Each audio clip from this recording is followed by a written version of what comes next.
Jai Shri Ram. Thank you. Om. We have a hum, I think. Is there a hum? Okay. Um, As I said, only so hum, no other hum ah. allowed. Okay. It's gone, I think, now, correct? Yes, very good. Okay, perfect.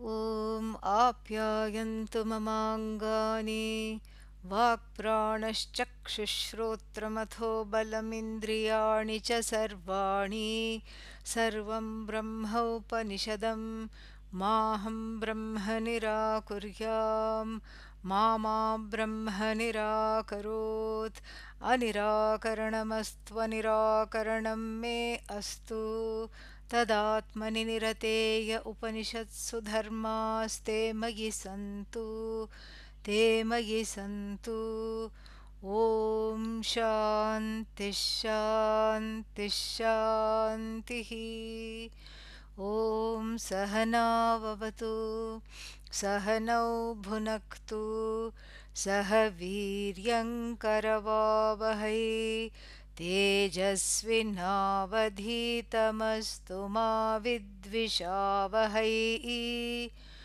ॐ शान्ति शान्ति शान्तिः श्रोत्रस्य श्रोत्रं मनसो मनो यत् वाचोह वाचं स उप्राणस्य प्राणः चक्षुषश्चक्षुः अतिमुच्य धीराः प्रेत्यास्मान् लोकादमृता भवन्ति. The teacher's response to the question of if there is a person, some kind of a entity directing one's thoughts. This is the student's questions, directing the eyes to do their job, or directing all the senses, the organs of action, etc.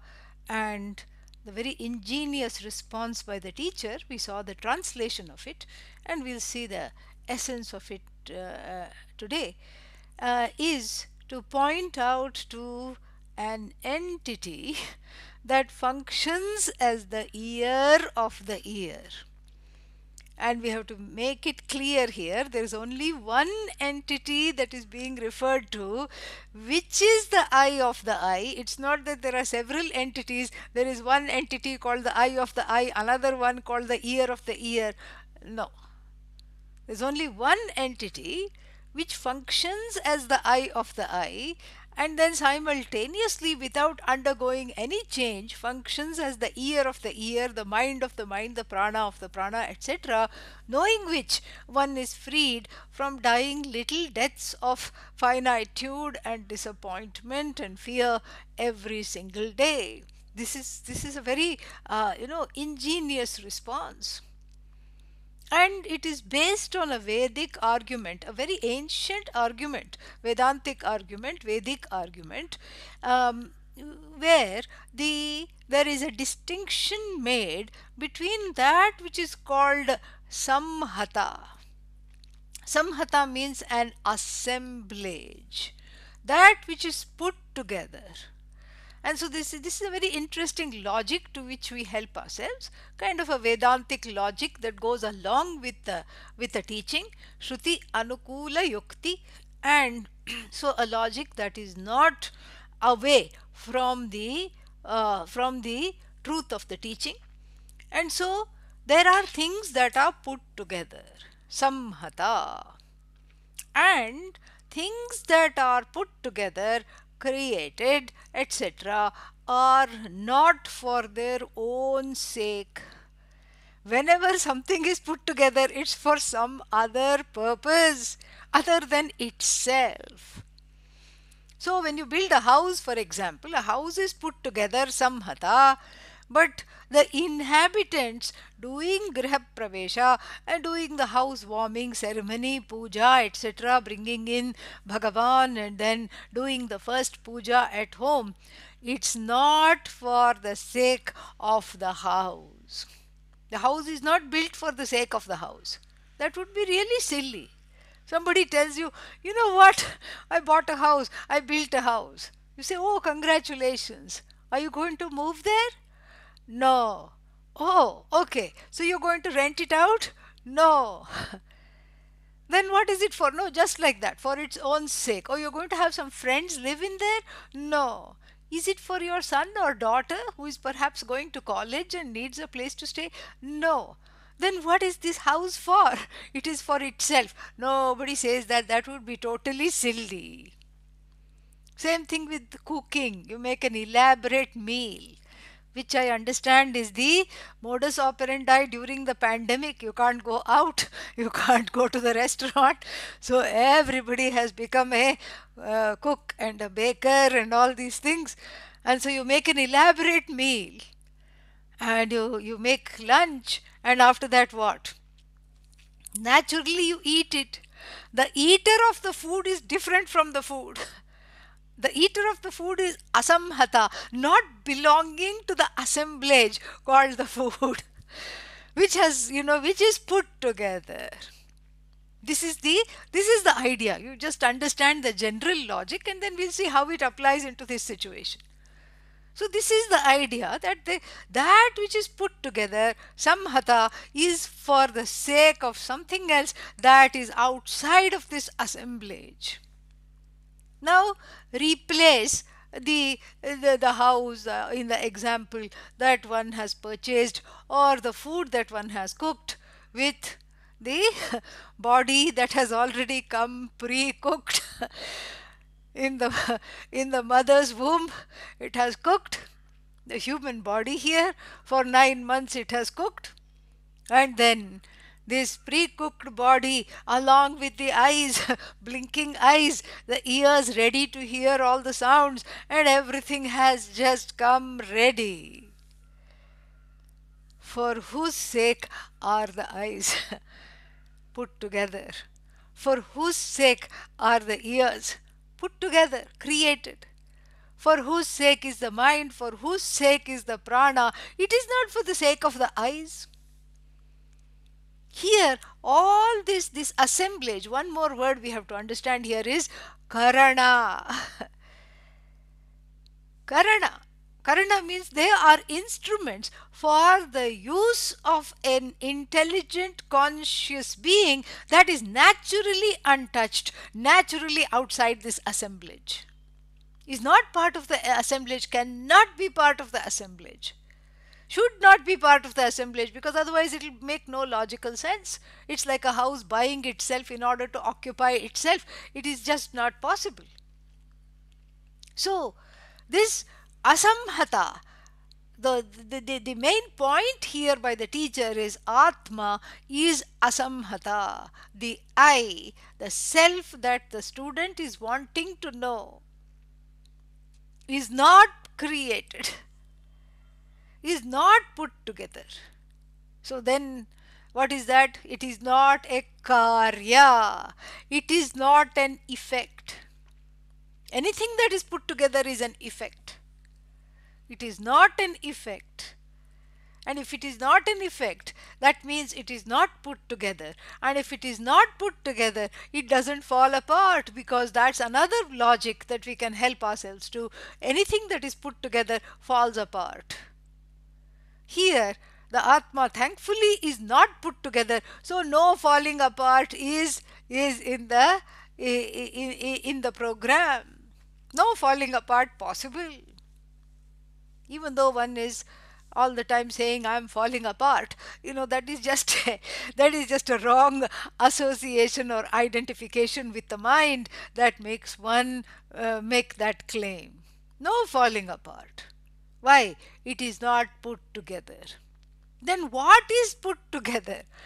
Karya Karana Sanghata. Karya Karana Sanghata. Sanghata, an assemblage of instruments which are the effect. Effect of what?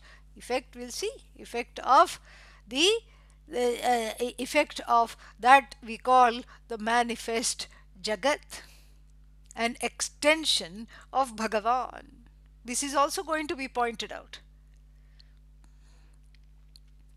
So this Karya Karana Sanghata, the teacher says, the teacher's, the student's question is no doubt brilliant. Equally brilliant, of course, is the teacher's answer. The teacher's answer matches the brilliance and reiterates the student's hunch that that there is, I am not that which I consider I. Here the student is referring to the ahankara, the I notion, doesn't seem to be in charge of even thinking a thought. The thought is already thought of, and the eyes somehow function. I don't operate the eyes, I don't operate the ears, I don't operate any means of knowledge. Somehow it's already all operational. It has come this way. Is there some being? Is there some entity that has made it like this? Because there must be some intelligent cause behind this whole assemblage that is intelligently put together. And if the teacher had answered directly, yes, you are correct, that intelligent being is Ishvara, is Atma, then again that orientation of looking for this being outside of the scheme of things, it will not go. The orientation of division between I and the Lord, between the cause and the effect, between that which is put together and that which is asamhata, not put together, will not go. And in our local example, food versus the eater of the food. And then what? House versus the inhabitant. There is that, there is a complete separation. Correct? There is a complete separation. But here, that separation is not complete here when we come to the matters of who operates the eye, etc., who operates the ear. Why? Because the example here that is given, not the example, the teaching that is given, that is why the teacher goes in a roundabout way and first points to that unitary, indivisible, conscious, all knowledge being that lends its presence to the ears, the ear of the ear, the master ear, because of which you can, in whose presence hearing takes place. And the eye of the eye, that which makes the eyes see. Because it's not true that eyes themselves see, because otherwise a dead person would be seeing all the time. The dead person's eyes don't see. This itself shows there is that source of sentiency is just lent to the eyes to bless them, as it were, to make sight happen. And it is this very same conscious principle, consciousness, if you want to, if you want to go all the way, conscious principle, consciousness, that which makes the cognition, the recognition of various things in the universe, various items that I use on a daily basis, possible. That which makes cognition possible, that which allows sight to take place, that because of which the hearing takes place, is what? Neither the hearer, nor the seer, nor the thinker, but in whose absence no thinking is possible, no hearing is possible, no seeing is possible, nothing is possible. So here in this answer, there is no way of mistaking the I or the source of this I to be outside of this body mind sense complex. It is outside because there is inner space, because that which occupies the body mind sense complex does not belong to the same order of reality as the body mind sense complex. Definitely that is true. So there is that space, that inner space is very much present. But this I that is as though indwelling the body mind sense complex is lending its presence to the bodily functions, is presiding over to over the functions of the body, the functions of the mind, the functions of the senses. It's very nicely presiding over all of that without becoming any one of them. Why? Because it is infinite, and that infinite is you. No, if I'm infinite, why am I stuck in this horrible body? Well, you are not stuck. No, but I feel stuck. And that's why this whole, what is that thing? This whole teaching is to make that unstuck. The stickiness is because of the wrong identification. That is where the stickiness is, that is where the problem is. And therefore, Shrotrasya Shrotram, eye of the eye, the ear of the ear, the mind of the mind, and this is the hardest one perhaps, the prana of the prana, because it's very difficult to separate oneself from the prana. One thinks I am alive because of prana. But as the Taittiriya Upanishad says, Yada hi eva, yada hi esha, anirukte, anilaye, atmani. If this Atma were not there, this Atma that does not have a location, that is all pervasive, all knowledge, were not there. Nasyat, kornyat, kaf pranyat.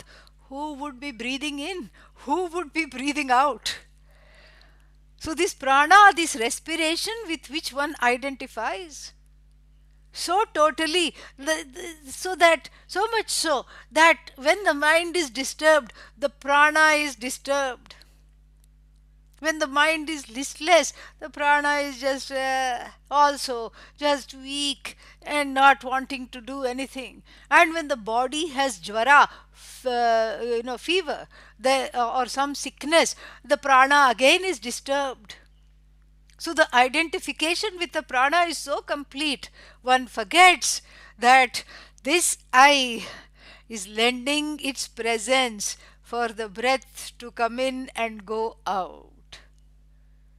And so the teacher's response is brilliant, because in the teacher's response, Satyam and Mithya are clearly delineated without even talking about it in so many words. Why? Because as I said, this Upanishad is not going to engage in chit chat and definitions and and explain everything. It is a short and very pithy explanation. And so the teacher says two things here in the verse itself. First is that you are not the karya karana sanghata. You are not the assemblage of the body mind sense complex, this physio anatomical and mental subtle gross assemblage. You are not that. Oh, then I must be something else outside that I have to know, that I have to see. No. Even though you are not this assemblage cannot function without you.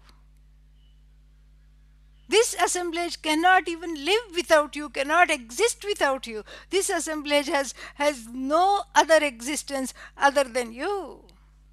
You alone are not, in a sense you are outside of the assemblage. And in another sense, you are the cause of the assemblage.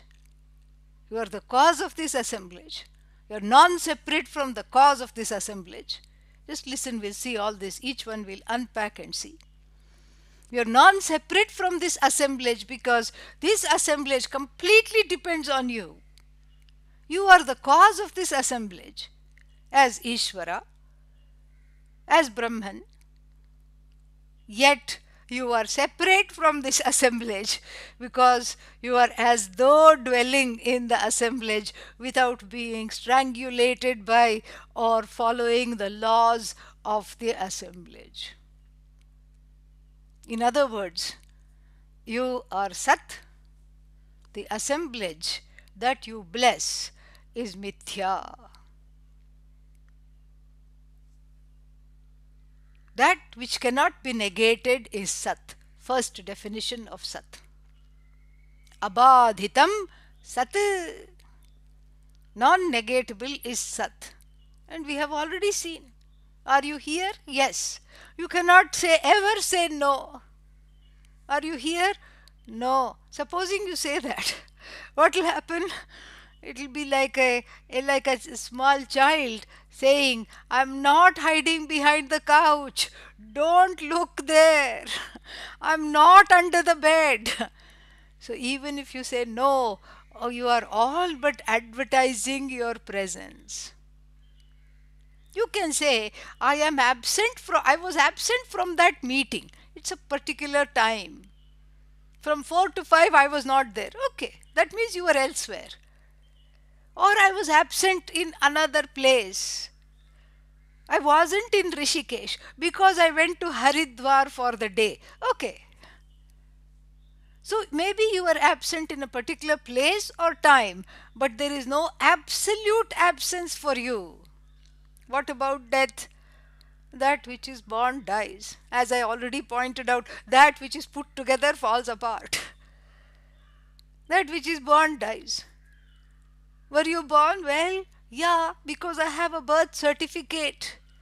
And then every birthday, people bring me a cake and say, many happy returns. Ayyayo. Don't say many happy returns. The idea for a Vedantin is to not return. You can say happy birthday enough for the body. So, for the body-mind complex, the birthday is for the complex. Because otherwise, the mind will have a complex. No one loves me. Nobody even thinks of me today. My special day. The birthday is not for the so-called indweller of the complex that is free of candles and cakes and buntings and paper plates and all these things, free of birth and therefore free of death, uncreated, asamhata.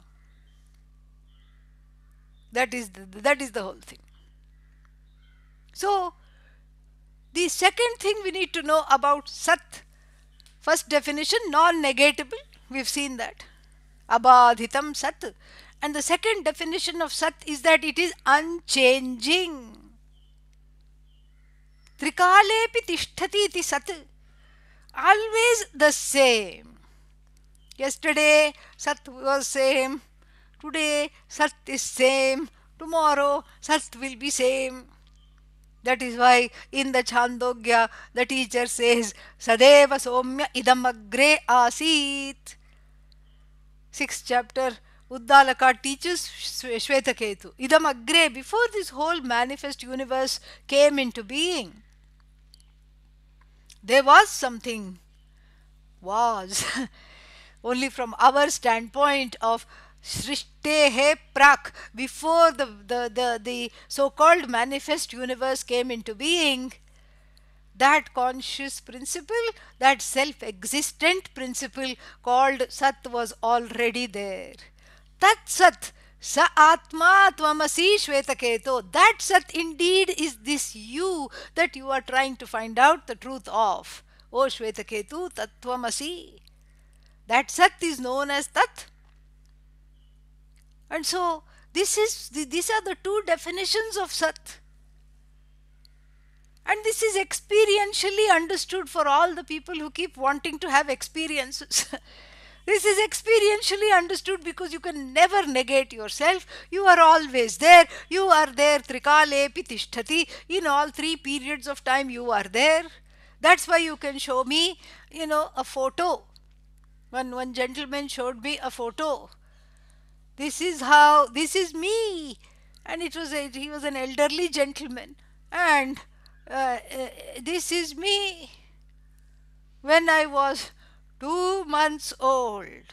Now what? 82.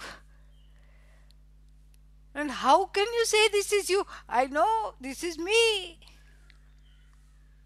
I said, yeah, I can see some similarities. That time also there was no teeth, no hair. Now also no teeth, no hair. I thought to myself. But but basically, how can you say this was me when I was 5? There is a continuity. Maybe at 2 months old there is no memory.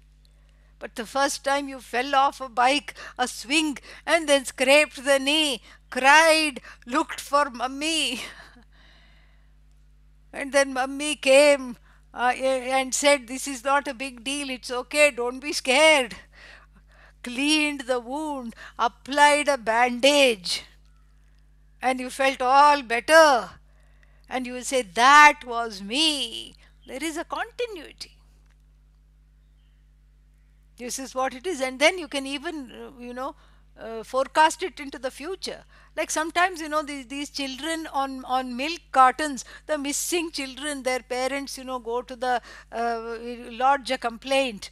And then the FBI, if they have a tip that the child is not dead, somewhere it is alive, they will do some technology with using Photoshop, etc., to age the child from 5 years to 9 years, because the child was missing for 4 years.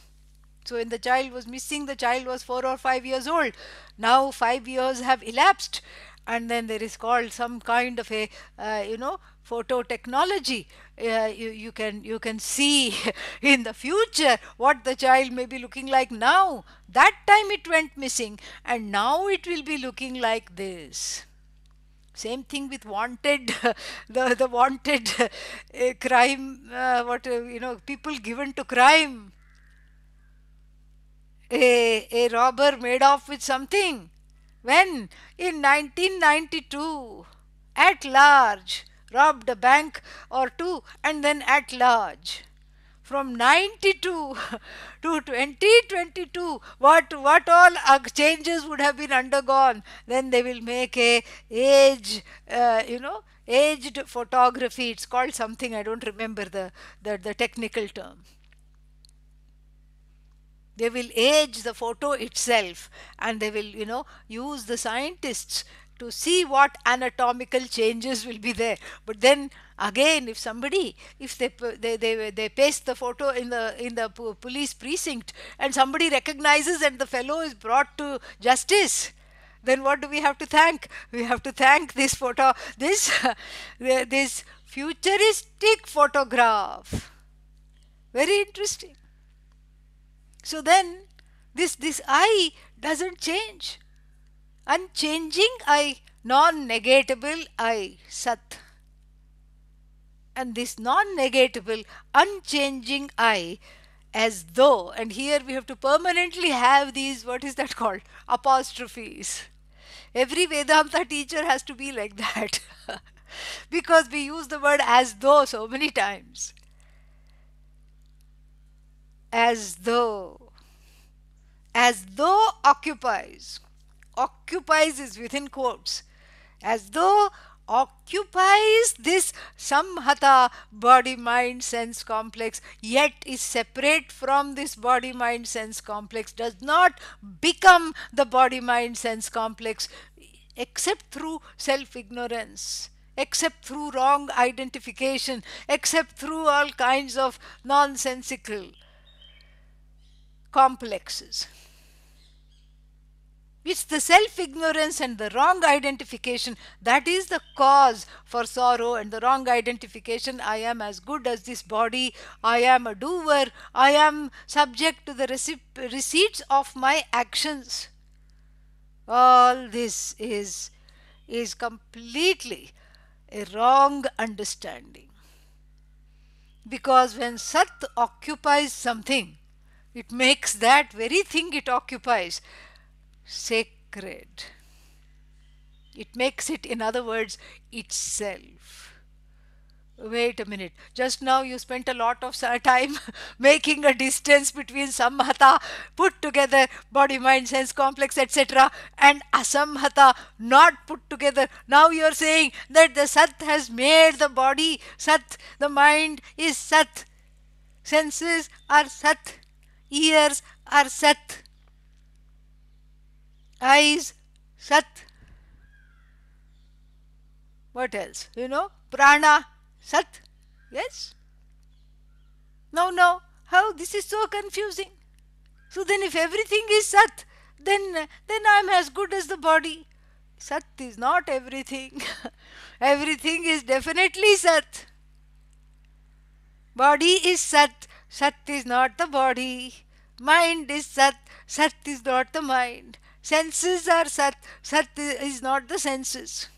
Prana, of course, is Sat because there is only one indivisible Sat. Ekam Sat. Ekam Advitiyam Sat. Non-dually one Sat. That Sat alone it is, and that Sat you are. And that Sat, whatever the Sat touches, makes it into itself, because everything that is there, whatever is there, is not outside of this Sat, because if the only thing that is there is Sat, the whole world, the manifest universe, is an endless extension of this Sat. An endless extension. And in this manifestation, there are things that are put together, namely Nama and Rupa, Samhata. And the Sat is the universal occupier, so to speak, of everything that is put together, itself unput together. So whatever the Sat touches, it blesses it with existence. Like when you say, Ghataha asti, pot is, pot exists. The existence belongs to Sat, and this little breakable pot, the breakability belongs to the pot. The happy birthday pot belongs to the pot. Happy birthday belongs to the pot.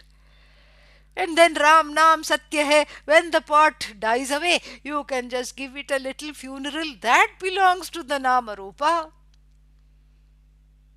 Sat is unchanged.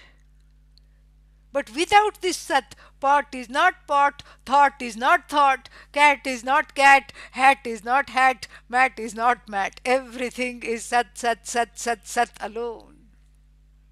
This one way thing, Vedanta is all one way. There is no two ways. You are Sat, Sat is, you, body is Sat, Sat is the body. No. And that's why we have the very pervasive example of the actor. The actor that is fulfilling various roles. In one movie, the actor is a villain, very versatile actor. Is not typecast in one particular kind of role. In another role, he plays the hero. In the third role, he plays some kind of a cameo, small little guest appearance. Yet, in India, this is they have these big advertisements of the movies with the actor in various get-up. Those different kinds of costumes appropriate for the villain. Mean looking expression on the face, and the villain looks just bad news on all sides. And yet the fans, remember, fan is short for fanatic, okay? Yeah, the ones who are fanatically committed to this actor, what will they do? They will just recognize the actor in and through the get-up. They will say, this is so-and-so, Amitabh Bachchan, for example. This is Amitabh Bachchan, I know. But here this is not like Amitabh Bachchan. This fellow is looking so mean, and he doesn't have his usual get-up. No, I can recognize him anywhere. Then the same Amitabh Bachchan in a cameo role. Yes, this is he. And the same actor in the role of a hero. Some film, 50 years back, 40 years back, where he was dancing around the trees. This is a, this is what is that? This is has an abiding presence in Bollywood movies where they just go around trees. They're not doing pradakshina. They're just expressing their love for one another through music. And so they all Bollywoods are musicals, and here they are just running around trees. And then immediately, even though that Amitabh Bachchan doesn't look like anything like this 75-year-old Amitabh Bachchan, immediately the fans make the connection. This was he. The same thing. If one is an Atma fan, better to be an Atma fan than a fan of some celebrity, I tell you. Because if you're a fan of a celebrity, there is always the distance. You can at the most drive by their house and take a photo of their house. You can never become one with them. But if you're fanatically committed to the Atma, this is possible. You understand the truth of yourself and you're freed from the travails of the body, mind, sense complex, which is a very big thing. And so just as the fan recognizes the same actor in various get up, in various costumes, at various stages of his life, same thing here. The Vedantin recognizes the Sat in and through all names and forms. All names and forms are but costumes for our celebrity, which is Sat, which is you. This is what the whole thing is. So everything is Sat. Whatever Sat touches, it makes it its own. It as though becomes it without undergoing any change. There's really no becoming. That's why I put this apostrophes. As though becomes it. No change whatsoever is undergone. Then what happens? Then we see something else in operation. And that can be best illustrated through a verse from the Kathopanishad. Prithvi Sat, Antarikshagam Sat, everything Sat. There is a very nice mantra in the Kathopanishad. Nrishat, the human being, Sat, Vara Sat, Rita Sat, and everything is Sat. So you take away the name and form, what remains is Sat. Sat is hiding behind many costumes of that which is Samhata. The Asamhata Sat in the form of the non-negatable, unchanging I is hiding, so to speak. Hiding means not available as an object. Unobjectifiable Sat, in fact, is the truth of all objects. This is something which is wonderful to see. So if Sat is the truth of all objects, then what for the object? The object has some utility. The object, we cannot negate the object as non-existent because the Sat is presenting the object with its existence. Sat is blessing the object with its existence, so we cannot say this Sat is non-existent. We cannot say. So then, what can we say? We cannot even say it is existent, because then we'll have two existences. Then we will have Sat, that is occupying, so to speak, an object, and then the object is also having its own existence. Then what happens? There is no joy of Advaita. Advaita Ananda is not there. The Ananda is only derived by Advaita. No other Ananda is possible, because even when you have chocolate cake Ananda, the chocolate cake Ananda comes from quote unquote temporarily becoming one with the chocolate cake. That is what the chocolate cake Ananda is. So there is Ananda only in oneness. So there cannot be two-ness. It is contrary to experience. It is contrary to everything that the Upanishads proclaim. And so there is only one Ananda, so there is only one thing that is Sat, which happens to be the source of all Ananda. And so therefore the object that it is blessing cannot be the same order of reality. It cannot be Sat in its own right. It is blessed by Sat, but it cannot be Sat in its own right. Therefore what? And therefore you cannot say it is non-existent either. Tucham na. It's not non-existent. It is not existent. Then what? Then what is it? It's got some kind of a temporary placeholder existence. That is why we have a special word, mithya. Mithya is not an object. Mithya is the reality, the truth claim of an object. So what is the definition of mithya? Here too we have two definitions.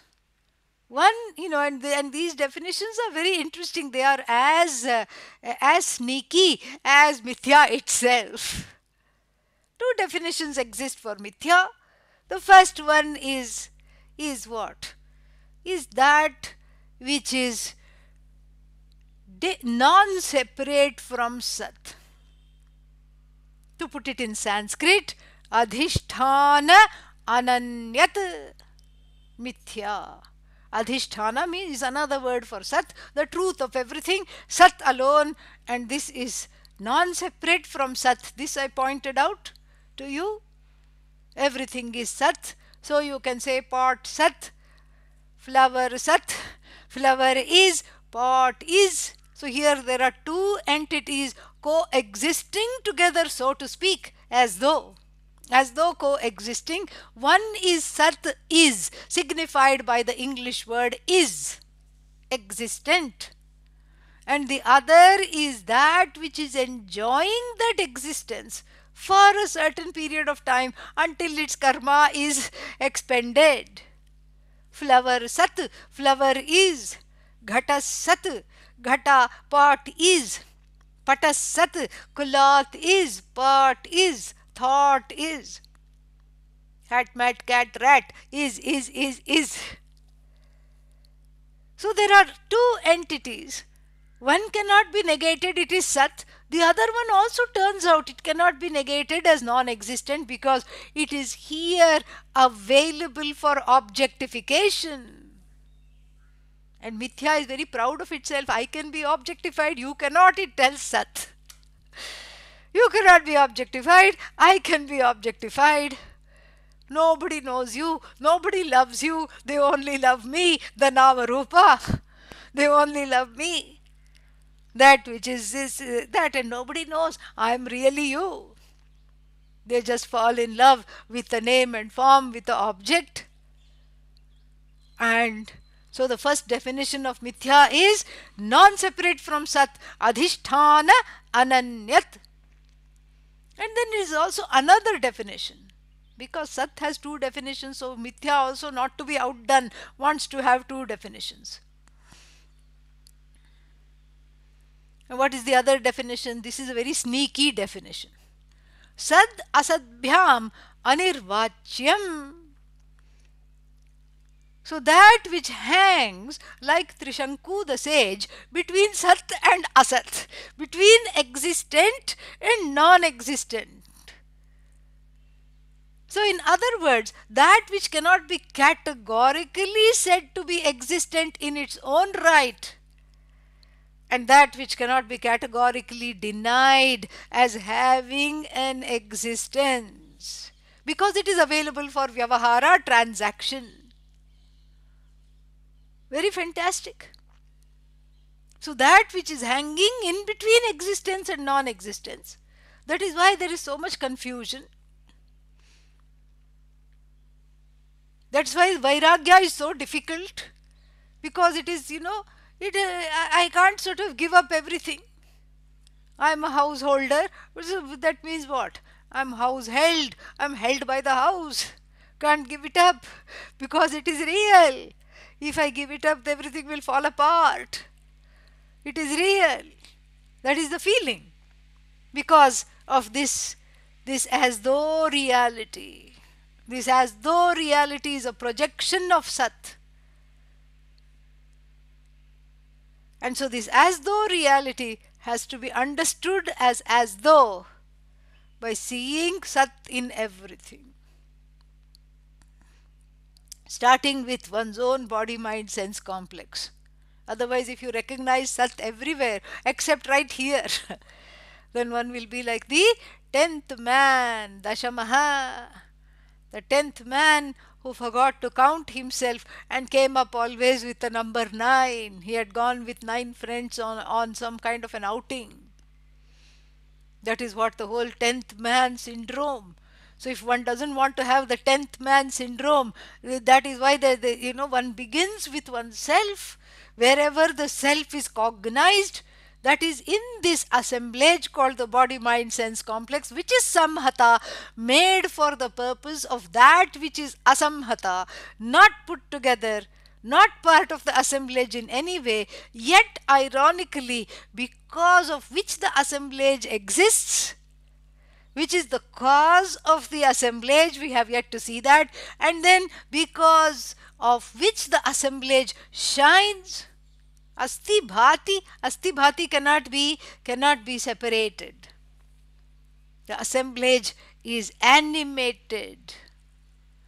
Like you put a battery in a toy, some kind of a clockwork toy, or you wind it up, or you put a battery in some kind of a toy.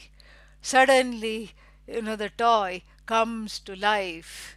Maybe it's a person who is drumming, and before it was motionless like this, lying in the corner of the room. Suddenly you put the battery and turned on the switch, or you wound it up, and then it goes, it walks, it drums, it beats the drum. Fantastic. So the battery, invisible. Battery here is Sat. In fact, not even the battery, the electric current is the Sat. And the drumming is Mithya. Understand this now. But without the battery, no drumming possible, no action possible. So you cannot say this drummer boy that is animated by the battery is the karta of drumming, is the doer of the drumming, is the agent of drumming. The agent of drumming is outside of this complex, outside of that which is put together, blessed by whom the drumming takes place, namely electricity. And so this we have to understand, that which is inhabiting, so to speak, the Sat that is inhabiting and animating the body, mind, sense complex, makes everything into Sat, so to speak. Body is Sat, Sat is not the body, mind is Sat, Sat is not the mind. Everything is Sat, because without Sat they don't have a leg to stand on. Action is Sat, reaction is Sat, everything is Sat. Sat is not any one of them. Two definitions of Mithya we have seen. Non-separate from Sat, number 1. And what is number 2? That which cannot be categorically said to exist in its own right, and that which cannot be dismissed as non-existent. So Mithya can best be defined as a dependent reality. Everything leans on Sat.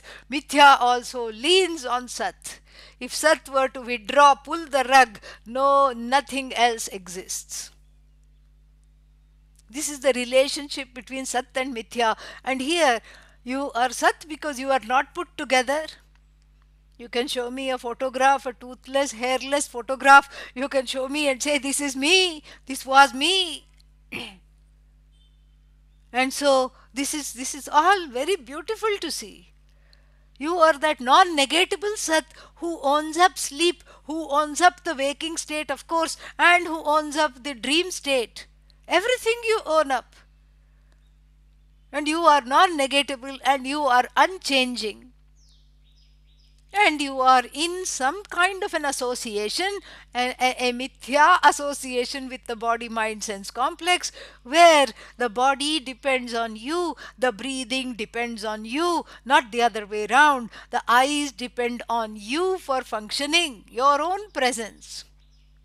your own existence. And then what kind of a presence is it? It is an intelligent presence, it is all knowledge, as is evidenced by the second question that comes after the question, are you here? What is the second question? How do you know? This is an ontological question. You responded by saying yes to the question, are you here? Then my next question to you is, how do you know? Without checking up anything, anybody, how do you know? Well, I do know. That knowledge never becomes ignorance, so to speak. Because even Atma Ajnanam, ignorance centered on the I, the ignorance centered on the I is also objectified. That is what makes one say, I recognize that I don't know the truth of myself. I recognize I need to go to the teacher. I recognize I need to study. Very, very important, very wonderful. I recognize I need help.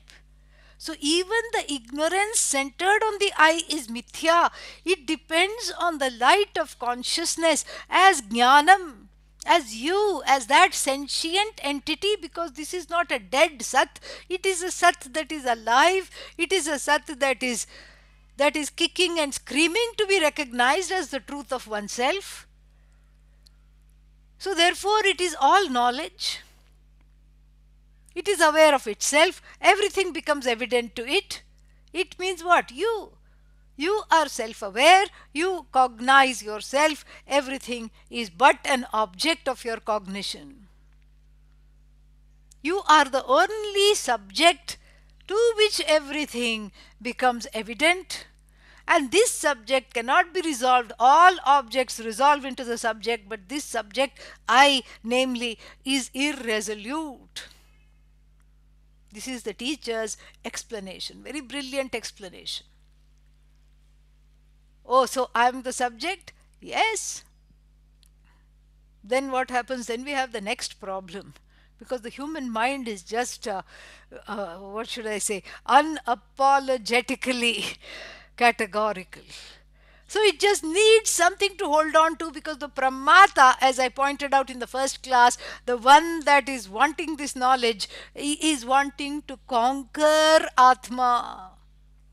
Is wanting to sit upon the throne and say, I have Atma, it is an entertainer, it's going to dance for me. The Atma is under my pay. I have conquered Atma and I have brought it in a cage, and here it is. This is what the mind and the Ahankara want to do. Mind, speech, Ahankara, etc. want to do this. This is what they are eager to do. But that is not possible. Why? Because the Atma cannot be conquered. So if you are stuck with the epithet that I am the subject, it results in very interesting problems. First is, it is not permanent. If Sat is permanent and you are the subject and you take the Sat to be subject, then that is subject to negation when in sleep. In sleep, what are you witnessing? Nothing. Where are the objects? Nowhere. So the word subject is relational. In relation to objects, I am a subject. And when there is no objects, there is no name even for this Atma. These are the Atma, Brahman. We just give the names. But really those are lakshanaya. Upadishyate. This is just taught indirectly. They are just little landing pads to be able to land on that which doesn't need to be recognized as an object, because it is you, it is self-recognized. Doesn't need to be cognized as an object. This is fantastic. And so therefore, you cannot be stuck saying, I am the witness, Sakshi, Sakshi, Sakshi. This is just a rung upon the ladder to self-knowledge. You can't just be stuck with the witness. You can't be stuck with the title or the identification that I am the subject. And so what? So that which transcends the subject and object, that is Sat. That in whose presence subject and object come to life and have a conversation, and subject cognizes the object, that is Sat. Very beautiful. Everything is Sat, subject is Sat. Sat is not subject to being a subject. Subject is not subject to objectification. Everything starts with the body mind sense complex. It is as though put together for that which is never put together, that infinite source which is I, Aham. Then when you go and say this Atma, this is what is called, Tvam Padartha Siddhi, the establishment or the accomplishment of the word signified by the word Tvam. The word Tvam. Tvam means you. So that which is signified by the word you, this is what we have to remove all the variables. That's what we are doing, cognitively, of course. I'm not asking you to have an out-of-body experience right now, okay? So cognitively you remove everything that doesn't belong. Body put together, okay, cross. Mind put together, cross. Everything that is put together is mithya, cross, cross, cross, cross, cross. And that which remains as the witness is called Sat. But as I said, it cannot be stuck with the witness. When there is no witnessing, this Sat alone is. Okay, I understand this. Tvam Padartha Siddhi has taken place. But what about Tat Pada? What is that which is, that Sat is in every body, you say? The I in me is the I in you, is the I in he, is the I in she, is the I in it and they. It's the same I, you say. But then, who makes the body run? Where is the kartritvam? Where is the doership? Where is the creatorship? Who made all these names and forms and then entered, as it were, these names and forms? So that entity cannot be other than that which is Lakshita, indicated by the Tvam Padartha, namely the essence of you, cannot be separate from the essence of that which has made this whole intelligent Jagat. Made again within quotes, because the creation is more aptly described as a manifestation. So can the Sat that is occupying, if the whole world is Sat, if everything is Sat, and Sat is non-dually one, can the Sat that is as though occupying this body-mind sense complex, that I intimately know as myself, as the Sakshi obtaining as the witness of every cognition and every state that the body-mind sense complex goes through, can that be separate from the one intelligent, conscious being, which is also known as Sat, who has projected this entire universe? The answer, of course, is no. No. It's the same being. So Sat, from the standpoint of the universe, Brahman, limitlessly big, that is the word. From the standpoint of this mind-body complex, Atma, Atman, Brahman. The word Atma is very interesting. Karma phalani atti iti Atma. One meaning. That which cries as it eats the karma phalas, the results of action. So there is a plate of food put in front of this fellow called Atma. Confused jiva, really. And then the plate has various things. It has some sweet dishes, some gulab jamun, laddus, but they are in very small quantity. But the plate is filled with all kinds of horrible things.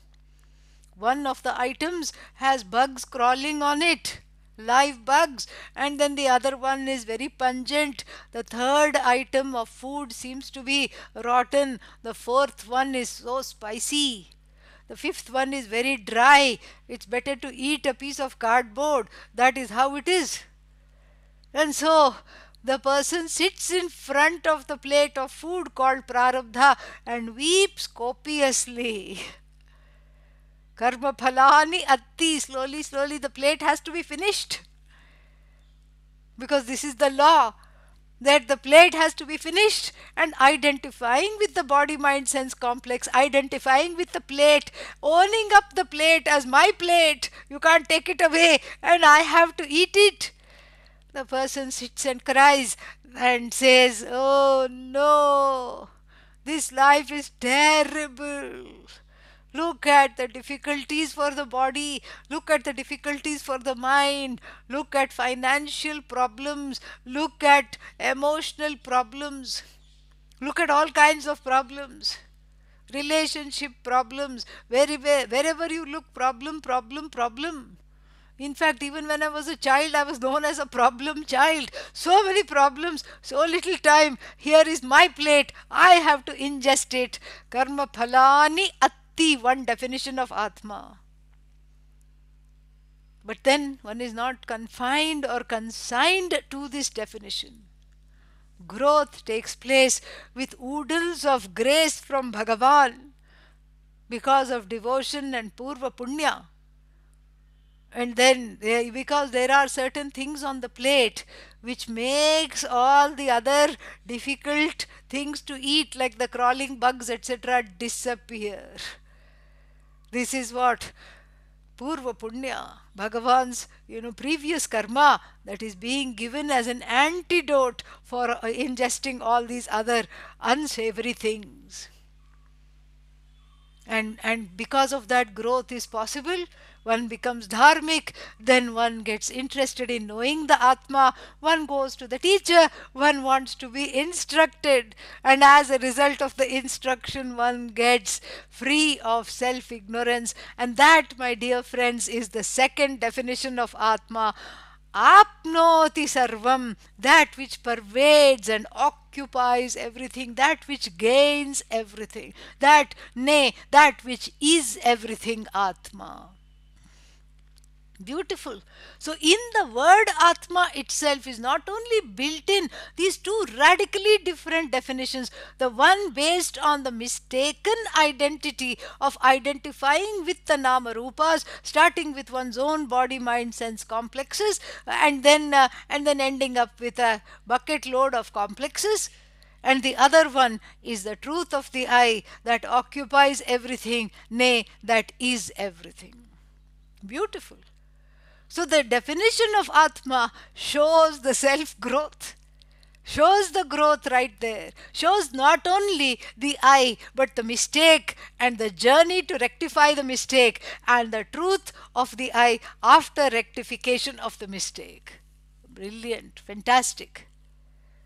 Similarly, the word Brahman, Brihi, Vriddhau, that which is unimaginably big. And if you can't imagine it, it must be limitlessly big. This limitlessly big I, as though blesses the universe with its presence, Brahman. And this Brahman is the cause of the universe, Ishvara. There is no other Brahman. This Brahman, this Sat is alone Brahman. Seen from the standpoint of Jagat Karta, the manifestation of the manifester of the universe, the projector of the universe, the taker, backer of the universe, the sustainer of the universe. There is only one being, and that one intelligent being, which is all knowledge, and which is uncreated, Ananta, uncreated, limitless, being alone is what? I. That Ishvara alone is I. So the Sat infused with the status, imbued with the status of being, that which occupies everything in the universe, and that because who lends its presence and its consciousness and its intelligence to all things. And its intelligence means here knowledge, and its knowledge to every single thing is called Ishvara, Brahman, from the standpoint of the Jagat. And from the standpoint of one's own body mind sense complex, you can yourself say, I am Brahman, Aham Brahmasmi. But more often, from the standpoint of the individual body mind sense complex, that same Brahman is called Atma, thereby making the words Brahman and Atma synonyms. They point to the exact same thing. So when you say flower is, flower exists, what do you really mean to say when you say flower is? What is this flower? Well, there are petals. Why do the petals exist? Because they have an intelligent purpose. They come in various colors, and that is to attract the bees. And why should the flower be doing bee seva? Why should it be doing seva to the bees? No, no, no. It is its own self-preservation because it wants to live. It is dependent upon the bees for propagation through pollen, etc. And the bees are very discerning. They don't just go, if it's just some drab color, why will they go and alight on a flower? So each flower competes with another in the garden to make itself more attractive. And some of the flowers go to such an extent to survive. They spray themselves with authentic perfume. Rose, attar, all these things. Jasmine, very heady smell. All for self-preservation, because everything wants to be forever. Very beautiful. And so when I say flower is, along with the petals, the stamen, the stem, the leaves, it's a whole package. The fragrance and its purpose. All I'm saying is flower is equal to flower knowledge is. The isness of the flower cannot be separated from the knowledge of the flower. This is wonderful. Very, very nice. So flower is, flower knowledge is. And knowledge doesn't come to an end. The flower may come to an end. Flower knowledge is. Withered flower knowledge is. Dried flower knowledge is. Composted flower knowledge is. Another flower knowledge is. Nama-rupa shifts. The so-called containers of this knowledge, the upadhi of this knowledge keeps shifting. But Sat Chit here. Chit means all knowledge, this knowledge that blesses the flower, and they cannot be separated. Sat and Chit are one. That which is Sat is Chit, that which is Chit is Sat, and that which is Sat Chit is Ananta, and that which is Ananta is a source of Ananda, because what I want to be is forever. This is all that there is, and this is what the teacher conveys in this wonderfully cryptic verse. Shrotrasya shrotram, manaso manoyat, vachoha vacham sahu pranasya pranah, chakshushash chakshuhu. Eye of the eye, the ear of the ear, the mind of the mind, everything. Very difficult to understand this otherwise, because as the Kathopanishad points out, paranchikhani vyatrinat swayambhuhu parak pashyati nacha antaratman. It is as though Bhagavan has destroyed the human being by putting the eyes, ears, etc., by placing them towards the Jagat, not towards looking within.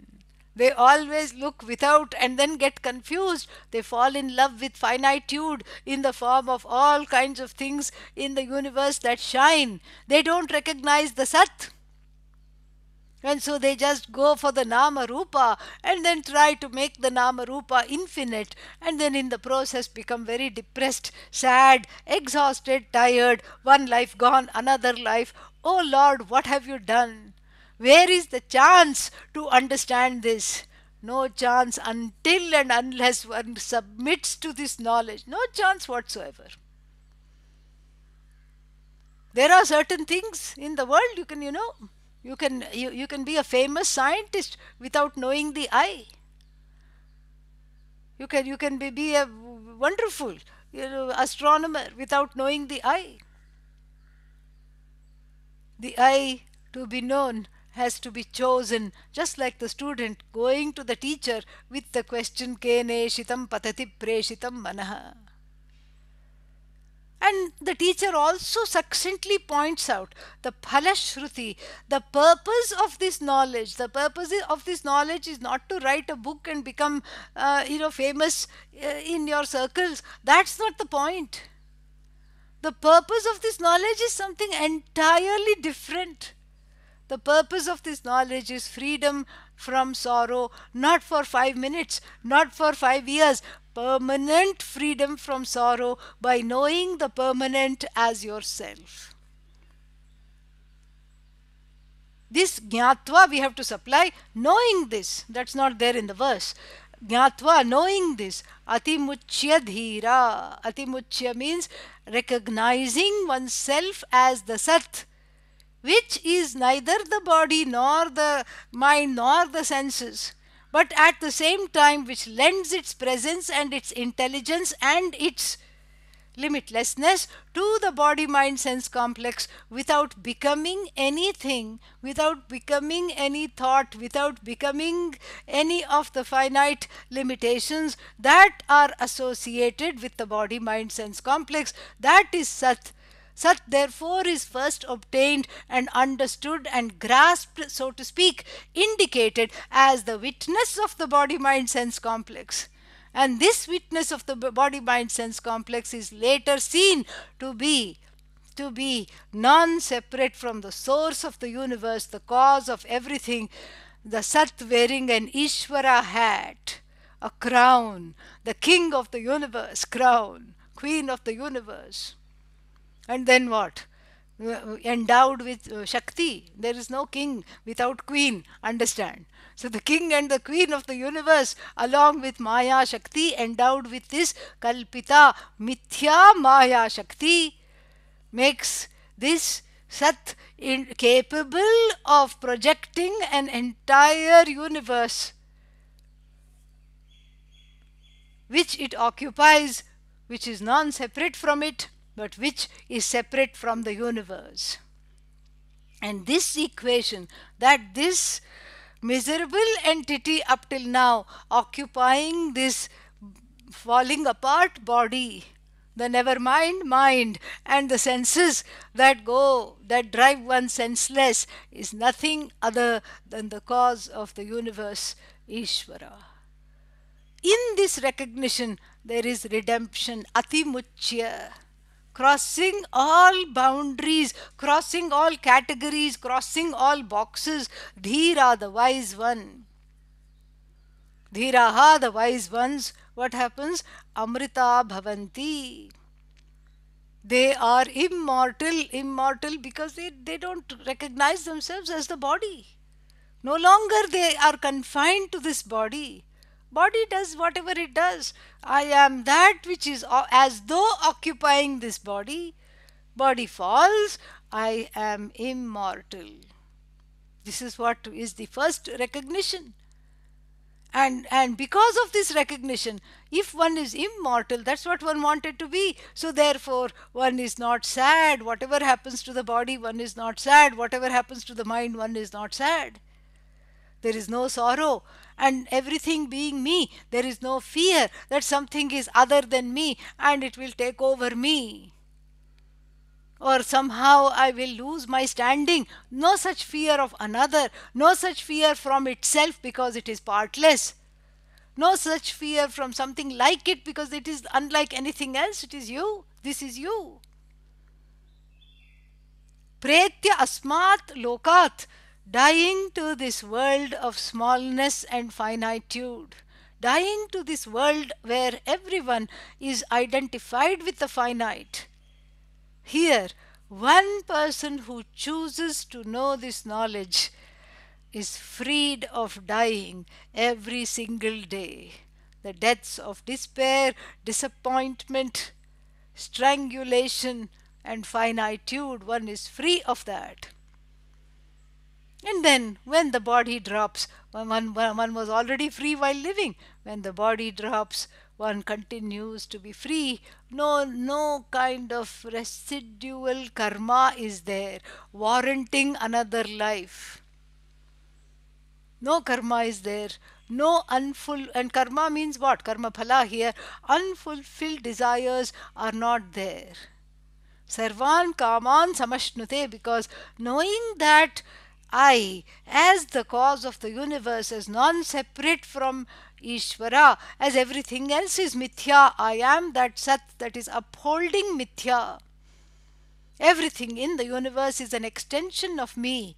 Knowing that, there is nothing left to desire. Whatever you desire is you. Whatever you desire, you get. Whatever you desire is non separate from you. What else is there to desire? And so one dies, when the body dies, one is contented. The contented person drops the body and therefore does not have the urgency or the pressure to take on the body anymore. Another body, because there are no residual desires pushing for embodiment in another body. Very fantastic. There is no pressure to be born again. There is no pressure of what for to be born again. There is no pressure, there is nothing to gain, nothing to lose, no regrets, no fears, no tears, no guilt, no hurt. Natasya pranaha utkramanti. When the prana resolves, when this body drops, the prana, in the resolution of the prana does not rise again, because there is the subtle body joins the subtle element. The gross body is left behind because it is no longer useful, it has served its purpose. And then there is no karana shariram, there is no causal body in the form of unfulfilled desires propelled by self ignorance. And so, therefore, there is no traveling with a lot of baggage of desires. No traveling, no lokas, nothing. One simply is. While living, one was worshipped as Ishvara. After the dropping of the body, also one continues to be one with Ishvara. More we'll see tomorrow. ॐ पूर्णमदः पूर्णमिदं पूर्णात् पूर्णमुदच्यते पूर्णस्य पूर्णमादाय पूर्णमेवावशिष्यते ॐ शान्तिः शान्तिः शान्तिः हरिः ॐ श्रीगुरुभ्यो नमः हरिः ॐ. Om. Thank you. Thank you, Ma. Thank you very much.